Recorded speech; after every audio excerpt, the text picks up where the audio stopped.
Hey guys, and welcome back to my channel. And it goes a little something like...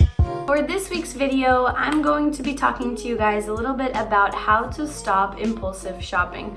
Now, this topic is really interesting for me because I used to be, and sometimes still kind of am, a bit of an impulsive shopper or buyer, especially when it comes to travel. I tend to get really excited and let myself buy things before I really think about, the financial consequences behind going on this trip or something like that. But I have definitely toned it down a lot from what I used to do to where I am now. So I wanted to talk to you guys a little bit about what I've done and how I've gotten to where I am right now. So the first thing that I usually do to stop myself from impulsively shopping is to not make myself go cold turkey. People usually want to go from shopping on Amazon Prime every day to like going 1 month without buying anything. It's not going to work. It's kind of like trying to quit smoking. It is sort of like an addiction. It does trigger some things in your brain that addiction normally would. So don't try to go immediately into a no spend month challenge because it's not going to work. Instead, try setting yourself shopping days. So what I mean by this is try allowing yourself to shop, but only on specific days. Let's say you're allowed to shop every Sunday. And this can be everything from like groceries to actually online shopping. This way, it forces you to write down or pin or whatever, all of the things that you want to buy on the other days. And then it forces you to reevaluate your decision on your shopping day. Tip number 2 is to make and keep a list. Kind of like point number 1, whenever you decide that you want to buy something, and this could be anything from keeping a rolling grocery list to just like, if you're remodeling your house, what are you gonna buy for that remodel? Keep a rolling list and add, but also delete as you go and as you realize that you might or might not need things. For today's IKEA trip, that's exactly what I did. Basically, I've been keeping a list on the IKEA website. It allows you to scroll through their website and sort of add things to your shopping list instead of add to cart. And so for the past 2 weeks, I've been adding things and taking them away. I know exactly how much money I'm going to be spending on the day. I know where to find things because it tells you on the list. I know if they're available at the store I'm going to, which is extremely convenient. And I know that I'm not going to let myself buy anything that is not on that list. Tip number 3 is to shop when the feeling hits. Just don't shop all the way. And this might sound kind of counterintuitive, but when you get that little buying bug, which is something I get all the time, allow yourself to online window shop. Do not go physical window shopping. That is a trap. You will end up buying something, but allow yourself to go whatever store you wanted to go to and pin everything onto a Pinterest board. Like if I could buy anything I wanted to right now, what could you do? Sometimes the act of adding something to a Pinterest board and having that overview will kill that bug. For me, it sometimes does. Other times it doesn't, in which case I leave it on my list and I consider buying it on my shopping day.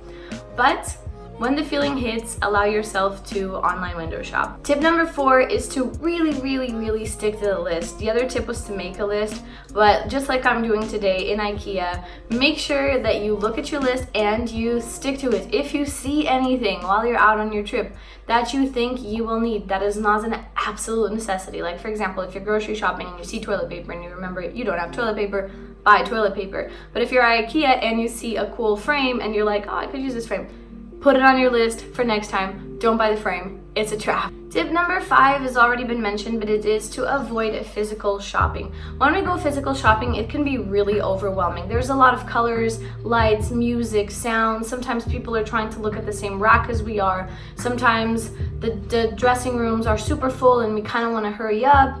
Do not fall into the trap of physical shopping.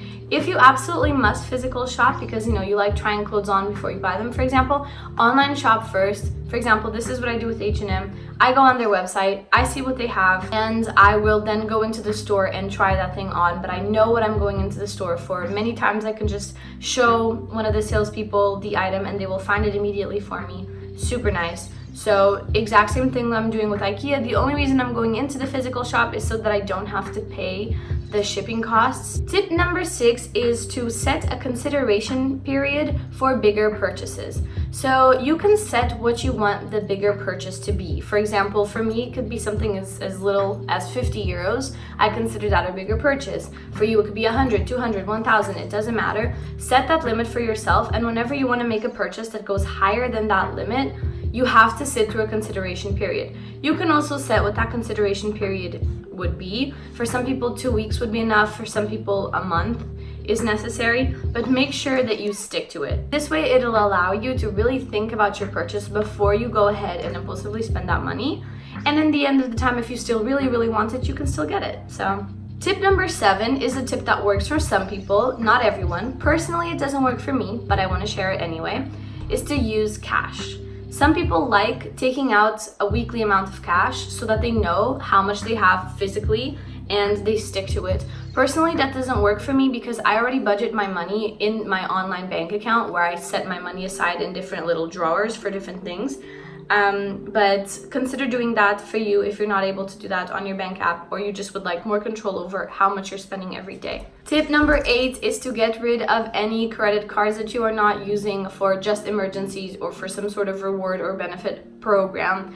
Having those credit cards around is probably not helping you. You can look into more of whether or not it'll hurt your credit score if you're in the States, but consider getting rid of them if you're not actively using them for something important, because they'll be a tool and a resource that'll be there for you in your weakest moments of impulsivity, and it's just better to not have those. Same goes for having your computer, for example, have your credit information memorized so that clicking one time and having everything appear, okay, maybe, is so easy. So consider getting rid of that. Consider making your browser completely forget all of your credit card details so that it really forces you to get up, grab the card, fill in the information.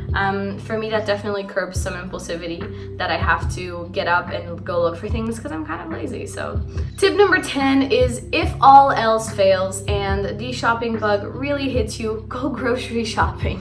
I know this sounds so silly, but for example, like I said, I keep an ongoing grocery list. So whenever I notice something's missing, I add to it. And whenever I'm like, oh man, I really want to like online shop right now, I just grab my grocery bag and I go grocery shopping. I buy that toilet paper, I buy that bread.